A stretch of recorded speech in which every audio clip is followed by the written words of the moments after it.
want to go out there and be the best. You want to beat whoever's sitting on the other bench, no matter who it is. And like, you look over there and you just want to win so bad.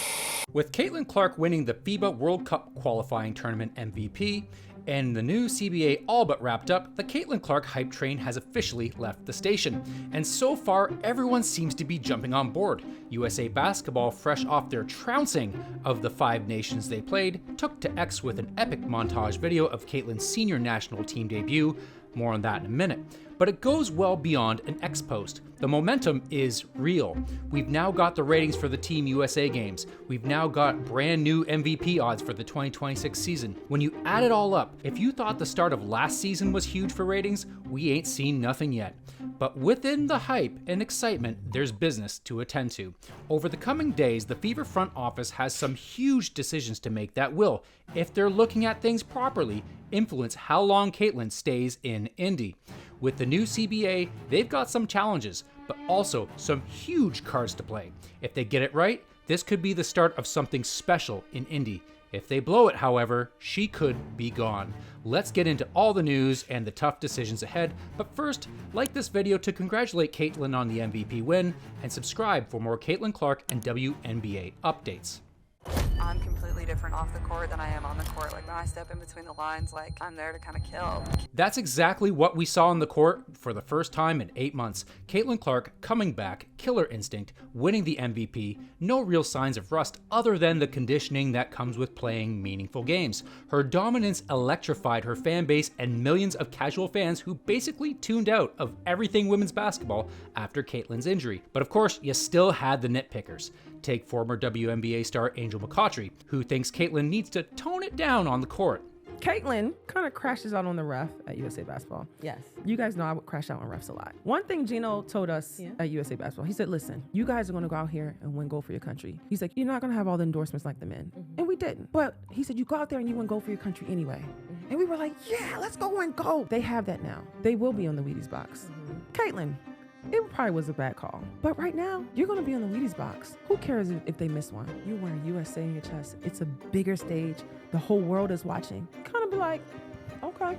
Give a little shrug. I'm like, I'm going to get this next one. Now, would it be wrong of me to point out that other players were complaining too?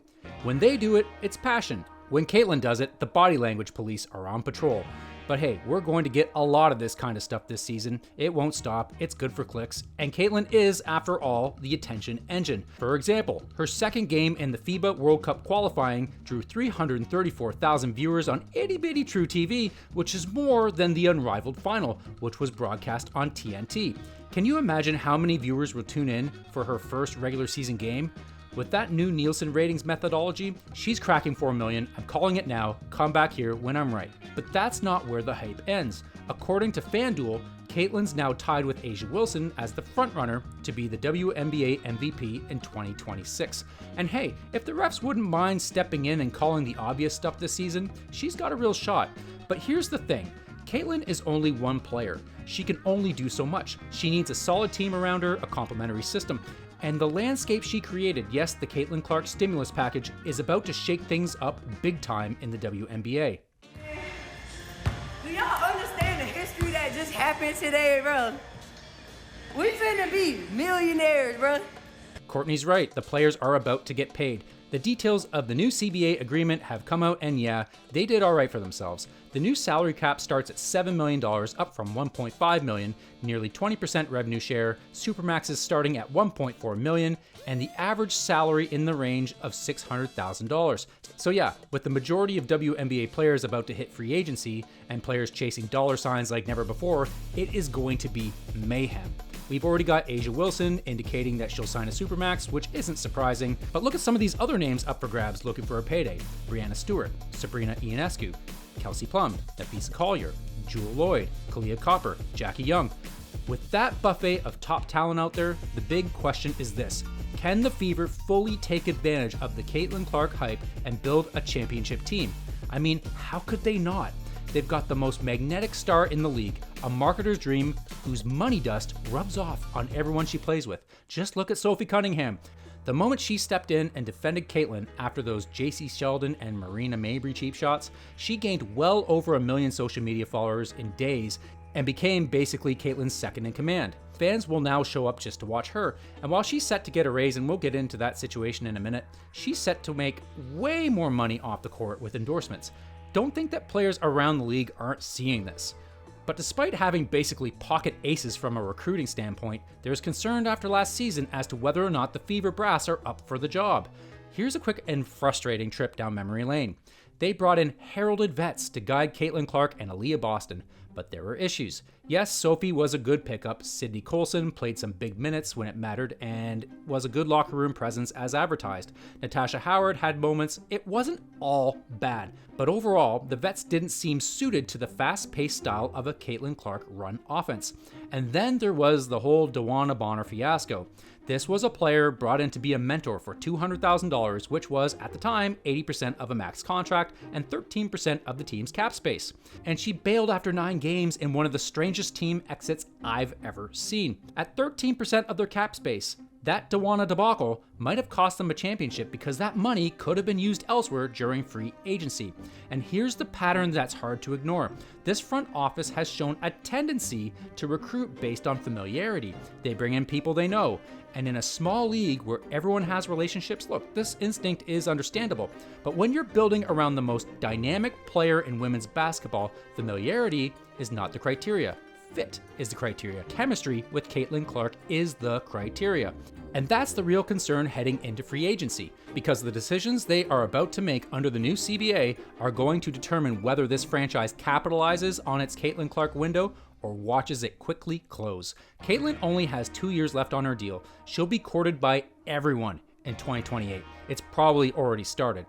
What the front office does over the coming days could very well make or break the Caitlyn Clark era in Indy, and they've got some huge decisions to make.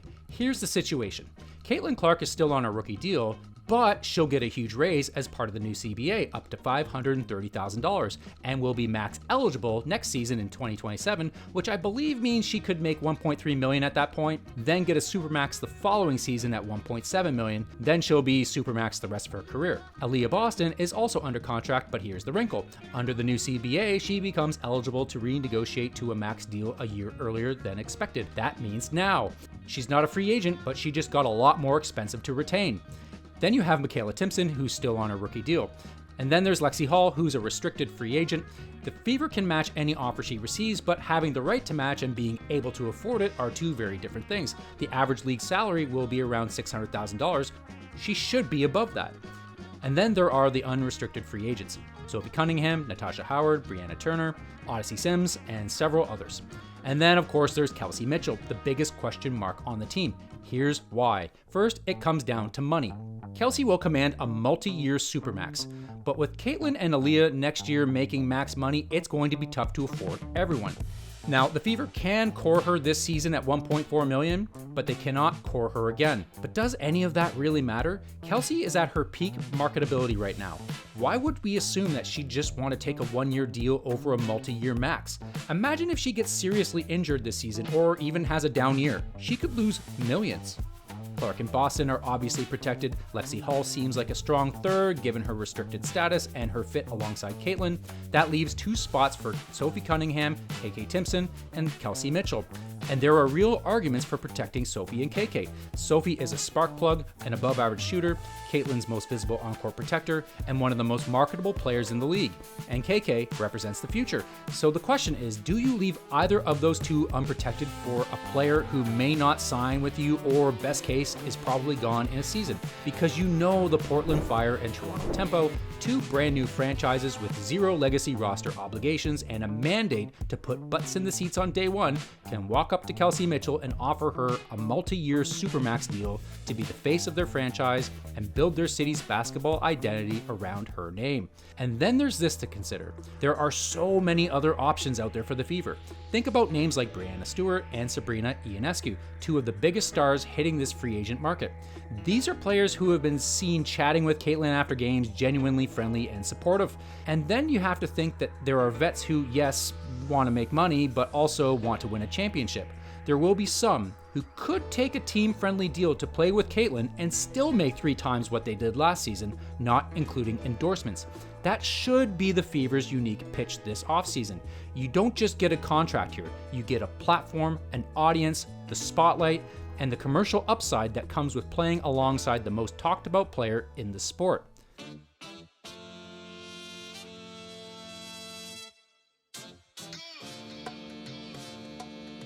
This right here is what it's all about for the Fever, supporting Caitlyn Clark by surrounding her with players who fit the style of game she's best at playing. Last season, it seemed like the Fever were building a team that supported Stephanie White. It can't be like that this year. Here's why. If they don't lock in stars who jive with Caitlyn, she can take off in the next couple of years. And then poof goes the Fever's revenue machine, and they've gotta know that. Free agency opens April 12th. That's not a lot of runway. The moves made in the coming days are going to set the tone, and I think make or break the Caitlyn Clark Indiana Fever era. So let me know, do you think the Fever front office is going to get it right this year? Who are they going to keep? Drop your thoughts in the comments, and as always, thank you for watching.